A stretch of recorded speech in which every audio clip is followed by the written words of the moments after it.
Israel, US और Iran का जो बहुप्रतीक्षित युद्ध था, जिसकी बड़ी उम्मीद की जा रही थी, संभावनाएं लगाई जा रही थी और उस पर वार्ता भी चल रही थी इसको डी एस्केलेट करने के लिए और उसको युद्ध न होने देने के लिए, अंततः वो शुरू हो गया।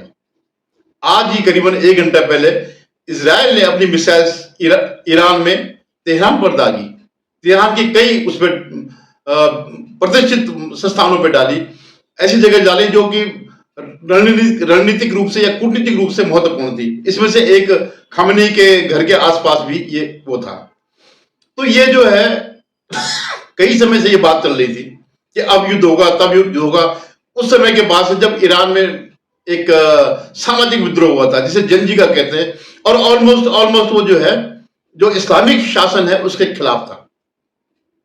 तो ये तब से, हालांकि टीवी वाले, मीडिया वाले टाइम दे रहे थे कि 18 घंटे के अंदर होगा, इतने घंटे के अंदर होगा, उतने घंटे के अंदर होगा, लेकिन ये सिर्फ एक अटकलें थी। कब होगा ये सिर्फ ट्रंप को मालूम होगा, नेतन्याहू को मालूम होगा, या एक और शख्स भी इसमें एक नया कैरेक्टर भी है जिसके बारे में शायद किसी को पता ना हो, और वो है नरेंद्र मोदी। आप कहेंगे कि मैं कहां से वो लेके आया हूं, ये कहां से मैं ये बात कह रहा हूं। आप जरा कुछ पिछली घटनाएं वो देखिएगा। जब ये वार्ता चल रही थी काफी महीने से, जिनेवा में चल रही थी और कई दौर की वार्ताएं हो रही थी, ट्रंप भी समझ रहा था कि ईरान करना कुछ नहीं चाहता है, ईरान सिर्फ समय को ले रहा है, अपनी तैयारियां कर रहा है। वो न तो अपना एटॉमिक को रोकेगा और न ही जो मिसाइल्स प्रोग्राम रोकेगा।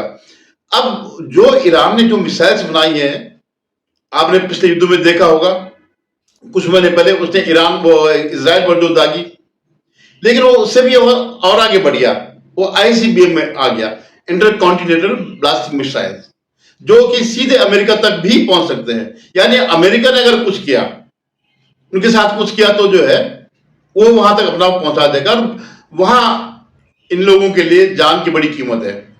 जो वेस्टर्न कंट्रीज हैं, अमेरिकन हैं, उनके लिए ये जान बहुत बड़ी कीमत है। आपको याद होगा जो ट्विन टावर गिराए थे उसने ओसामा बिन लादेन ने, तो उसके पीछे पड़े, अंततः उसको पाकिस्तान में जाकर उसको मारा उन्होंने।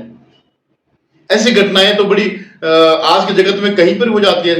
300-400 लोग मारे गए होंगे, यहाँ तो हर दिन होता रहता है दुनिया में, लेकिन उनके लिए बड़ी कीमत है। तो ये जो खतरा था, ये दोनों, एटॉमिक खतरा भी और इंटरकॉन्टिनेंटल ब्लास्टिक मिसाइल्स का भी, तो इससे अब ट्रंप ने भी सोच लिया था। और इजराइल के लिए तो अस्तित्व का सवाल है, क्योंकि उसके बगल में ईरान के जो है बहुत ज्यादा दूर नहीं, 1000 किलोमीटर भी नहीं होगा।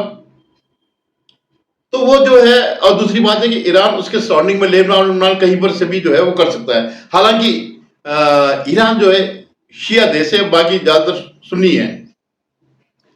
अब मैं क्यों मोदी जी की वाली बात कर रहा हूं, अचानक मोदी जी वहां गए, 1 हफ्ते के नोटिस पर इजराइल गए, वहां उनका भव्य स्वागत हुआ।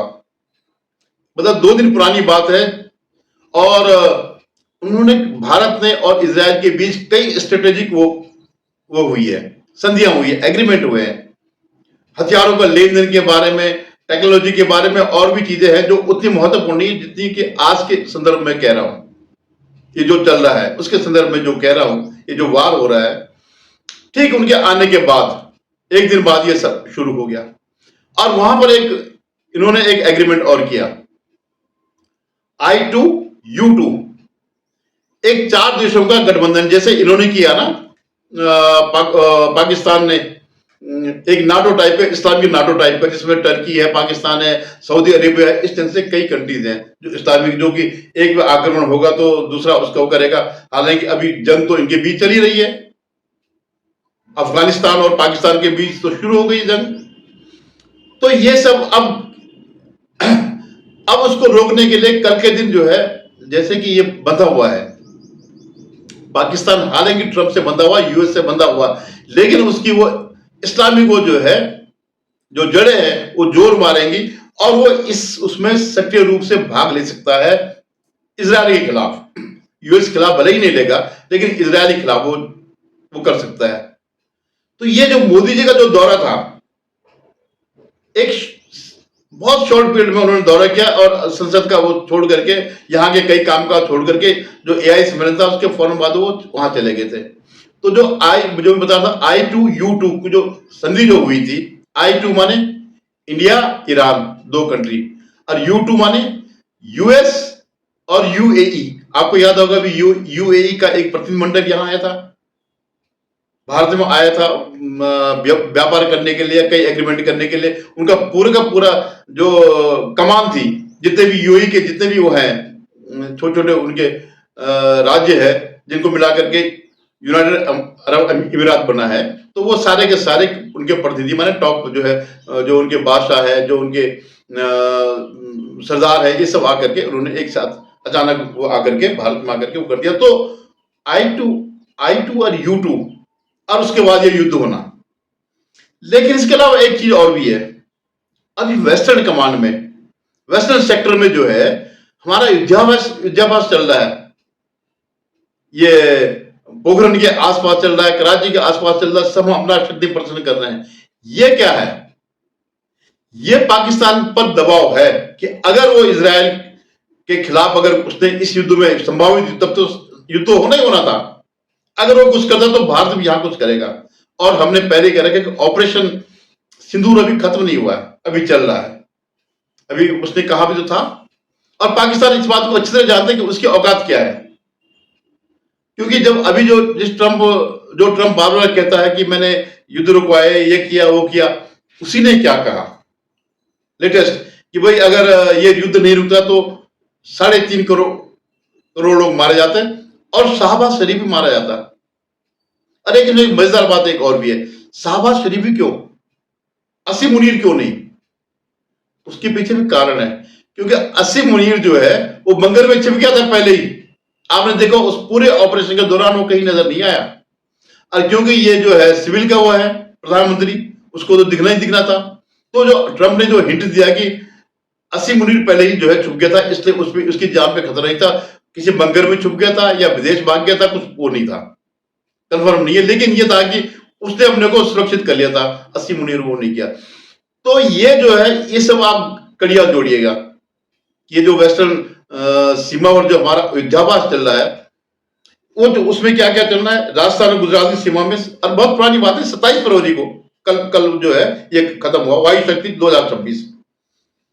ये पोखरण में भी हुआ, भारतीय सेना हाल ही में बीकानेर में भी हुआ खड्ग शक्ति। तो जो अभी वो है 2026 में वायु शक्ति, इसमें क्या क्या है, 120 से अधिक विमानों ने हिस्सा लिया, जिसमें राफेल, देखिए राफेल तो बड़ा फेमस है हमारा, सुखोई 30 MKI तेजस प्रचंड हेलीकॉप्टर शामिल थे। और ये क्या था, दिन और रात दोनों समय में सटीक हमलावर क्षमता का प्रदर्शन करना। दूसरी खड्ग शक्ति, भारतीय सेना की वेस्टर्न कमांड ने खड़गा कोर में यह अभ्यास 24 फरवरी को 2024 को बीकानेर राजस्थान में पूरा किया, फोकस किया था। इस अभ्यास का मुख्य उद्देश्य नेटवर्क आधारित युद्ध और भविष्य की चुनौतियों के लिए सेना की एकीकृत युद्ध क्षमता को परखना था। एसएसएस में क्या थे, T-90 भीष्म टैंक, ये हमारा टैंक है, तोपखाने और ड्रोन सिस्टम का व्यापक प्रयोग। और क्या हुआ, त्रिशूल चल रहा है पुराना जो है, त्रिशूल माने 3 सेवा का त्रिशूल इन्होंने नाम रखा, जो 2025 के अंत से, मतलब ये लास्ट जो है 2-4 महीने से लगातार चल रहा है, कच्छ के रण से लेकर राजस्थान तक ये चल रहा था, और इसमें 50 साल से ज्यादा सैनिक ने भाग लिया।